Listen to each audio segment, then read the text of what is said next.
চিনছেন? মেয়েটাকে চিনছেন? যেই মেয়েটা সে মাদ্রাসায় পড়তে চাইছিল, তার বাপ মাদ্রাসাতে দেয়নি। এখন শিল্পী হয়ে দিন দিন যতই বড় হচ্ছে সেই মেয়েটি কিছু সংখ্যা লোক তাকে খারাপ দিয়ে নিয়ে যাচ্ছে।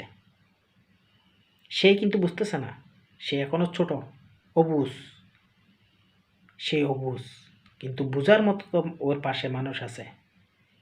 ওরা দিন দিন টাকার কারণে, নেশার, ভাইরালের নেশায়, ইনকামের নেশায় তাকে দিন দিন খারাপের দিকে নিয়ে যাচ্ছে।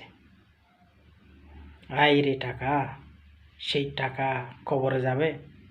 যাবে না।